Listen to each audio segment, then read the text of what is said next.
सुबह ही पिताजी का फोन आया था। उन्होंने ही मुझे ये जानकारी दी। घर जाकर माँ का हालचाल जानना होगा। पिताजी को लगा मैं कहीं दूर हूँ, लेकिन मैंने जैसे ही उन्हें तारापीठ के बारे में बताया तो उन्होंने जल्द ही घर आने को कहा। वैसे भी पिताजी को अपने काम पर जाना पड़ता है, तो माँ के देखभाल के लिए कोई तो रहना चाहिए। रात तक मैं घर पहुँच गया।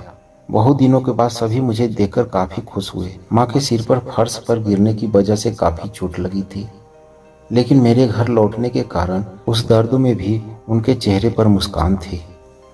माँ का प्यार सबसे अनमोल होता है। उसके आगे कोई भी प्यार अपना स्थान नहीं बना सकती। मुझे पिताजी ने कई सवाल पूछे कि मैं इतने दिन कहाँ कहाँ घूम रहा था। इसका उत्तर मैं उन्हें कैसे दूं? कुछ ही महीनों में मैं बदल चुका था। अब मैं पहले वाला राघव केवल बाहर से हूँ। अंदर से जो बनने की दिशा में हूँ, उसके बारे में मेरे घर वालों ने कभी सोचा भी नहीं होगा। उन्हें क्या पता, एक पिशाचिनी तंत्र साधना की वजह से मेरे साथ घूम रही है। मैं अब एक छोटा मोटा साधक बन चुका हूँ। मैं अपने माँ के ठीक होने तक घर रुकने वाला हूँ। काम पिशाचिनी साधना सिद्ध किए हुए 6 दिन बीत चुके हैं। अब केवल 22 दिन बाकी है। इतने दिनों बाद फिर से तारापीठ जाकर पिशाचिनी विसर्जन का प्लान मैंने बनाया है। घर आए हुए 2 दिन बीत चुके हैं। एक बात पर मेरा ध्यान बराबर जा रहा है कि लोग मुझसे आकर्षित हो रहे हैं। खासकर लड़कियां व महिला मेरी तरफ कुछ ज्यादा ही आकर्षित हो रहे हैं। कल शाम को घर के पास ही रहने वाले आनंद भैया के घर उनसे मिलने गया था। आनंद भैया के घर अक्सर मैं हमेशा ही आता जाता रहता हूँ। आनंद भैया की शादी पिछले साल ही हुई थी। उनका एक छोटा सा लड़का जब मैं यहाँ था तभी हुआ था। आज जाकर जब उस छोटू के साथ मैं खेलने लगा तो भाभी भी पास ही थी।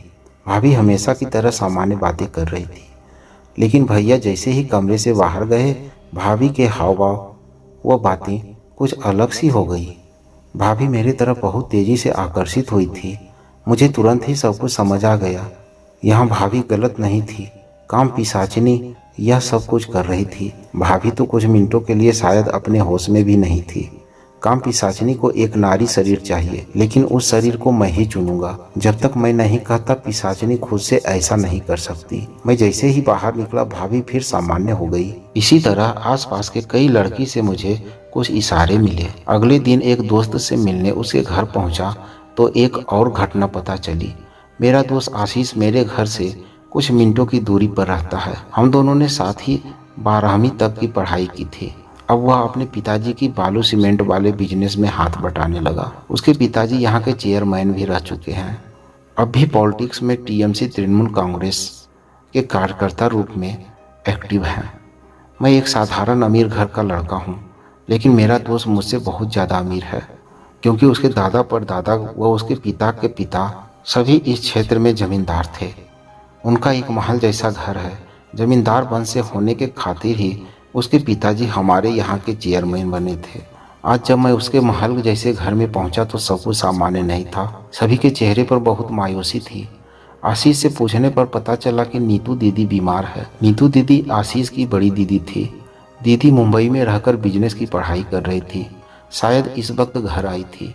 आशीष ने बताया कि हॉस्पिटल ले गए थे, लेकिन वह ठीक ही नहीं हो रही। 3 दिन कोलकाता में भर्ती भी रही थी, लेकिन डॉक्टरों द्वारा बहुत कोशिशों के बाद भी कोई सुधार नहीं हुआ। मैंने जाकर दीदी की हालत देखा तो मैं हिल सा गया। वो बीच बीच में खून की उल्टी करती, अपना सिर पटकने लगती। दीदी के सुंदर चेहरे पर फोफले निकल आए थे। दीदी जोर जोर से सांस ले रही थी। मैंने उस कमरे में एक बात पर ध्यान दिया कि यहाँ कुछ ऐसे सामग्री को रखा गया है जो कि तंत्र मंत्र क्रिया में मैंने देखा है। मैं तो नीतू दीदी को एक झलक देखते ही जान गया था कि उनके अंदर किसी भयानक आत्मा का वास है। वो काला परछाई जो कि सामान्य मनुष्य नहीं देख सकता। मुझे तुरंत ही इसका एहसास हो गया। मुझे एक बहुत ही भयानक नकारात्मक शक्ति का एहसास हुआ था। मैंने आशीष को बाहर ले जाकर पूछा, आखिर दीदी को हुआ क्या है? सच बताऊं तो दीदी पर शायद भूत प्रेत है। अभी तो दीदी कुछ शांत है। रात को दीदी गाली देकर चिल्लाती रहती है। कल तो दीदी के इस हालात को देखकर मुझे रोना आ गया था। पता नहीं दीदी कैसे ठीक होगी। हमें वहाँ जाना ही नहीं चाहिए था। मैं बोला, कहाँ गए थे? आशीष बोला, 1 हफ्ता पहले मैं और दीदी उसकी कुछ और फ्रेंड्स के साथ एक जंगल के पास वाले अपने खंडहर बंगले में गए थे। वहाँ हमने नाइट पिकनिक पार्टी किया था। उसी के अगले दिन से ही दीदी की हालत खराब हुई। हमारे उस टूटे फूटे खंडहर बंगले में वैसे भी कोई नहीं रहता था। दीदी को भी मुंबई से आने के बाद थोड़ा एडवेंचर का मन हुआ था, इसलिए हम वहाँ गए थे। बहुत बड़ी गलती हो गई। उसे इसीलिए तो लोग बुधा खंडहर बोलते हैं। एक बार दीदी ठीक हो जाए, पैसा लगाकर मैं उस खंडहर को ही साफ करवा दूंगा। कल एक बाबा आए थे झाड़ फूक करने। उन्होंने ना जाने क्या क्या किया, फिर चले गए। उस बाबा से भी दीदी पर कोई असर नहीं पड़ा। एक चाचा ने नवद्वीप के एक साधु श्यामा बाबा का नाम बताया है। चाचा ने बताया कि बाबा यह सब कुछ आसानी से ठीक कर देंगे। उनके एड्रेस का खोजबीन चल रहा है। कल सुबह पापा व चाचा साधु बाबा को यहाँ लेकर आने के लिए जाएंगे।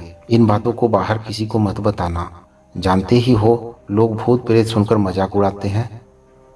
मैं बोला, अरे ऐसी बात नहीं है, मैं कहाँ किसी को बताने वाला हूँ, बस दीदी ठीक हो जाए।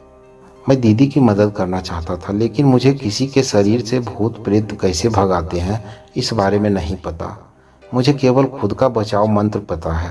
हालांकि मैं आशीष के घर वालों के सामने कुछ नहीं कर सकता था, लेकिन दीदी के लिए मैंने मन में ही रक्षा मंत्र पढ़ लिया। शाम को मैं घर आ गया। रात को जब सभी सो गए तब मैंने पिशाचिनी को बुलाया। काम पिशाचिनी किसी के भी बीते कल व आज के बारे में मुझे बता सकती है।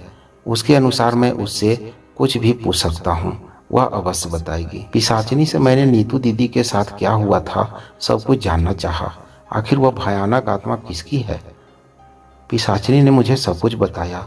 उसने जो बताया वह कुछ इस प्रकार था। जमींदार राजा विजय चंद्र राय इस जगह के एक बड़े जमींदार थे।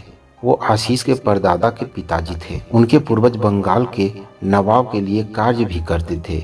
इसके अलावा जमींदार विजय चंद्र का संबंध ब्रिटिश सरकार व क्षेत्रीय राजाओं से अच्छा खासा था। उन्हें यहाँ के लोग राजा ही मानते थे। जमींदार विजय चंद्र के यहाँ यशोदा नाम की नर्तकी जमींदार व उनके साथी मित्रों के मनोरंजन के लिए नृत्य प्रस्तुत करती थी। जंगल के पास वाला ध्वज बंगला उस वक्त जमींदार के राजभोग का दूसरा बंगला था। जमींदार विजय चंद्र शादीशुदा थे, लेकिन नर्तकी यशोदा के साथ भी उनका शारीरिक संबंध था। यशोदा को जमींदार से प्रेम था, लेकिन जमींदार विजय चंद्र केवल उसका भोग कर रहे थे। यशोदा जमींदार के साथ दूसरी पत्नी के रूप में भी घर बसाना चाहती थी।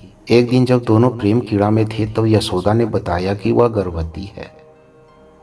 अब वह जमींदार से शादी करना चाहती थी।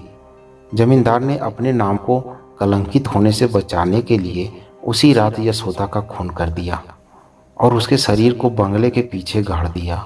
वह बंगला एक तरह से कोठा ही था, इसलिए आने वाले वंश ने उस बंगले की देखभाल नहीं की और वह खंडहर में परिवर्तित हो गया। जमींदार विजय चंद्र के बाद उनके वंश में पहली बार लड़की नीतू दीदी ही हुई थी। इसके अलावा अपने पूर्वज के उस खंडहर में नीतू दीदी पहली बार गई थी। यशोदा की आत्मा इस वंशज के किसी लड़की को यहाँ आने का इंतजार ही कर रही थी। वह भी इस वंश के किसी लड़की को अपने जैसा ही तड़पाकर मारना चाहती थी, जिससे सब उस दर्द को समझ सके।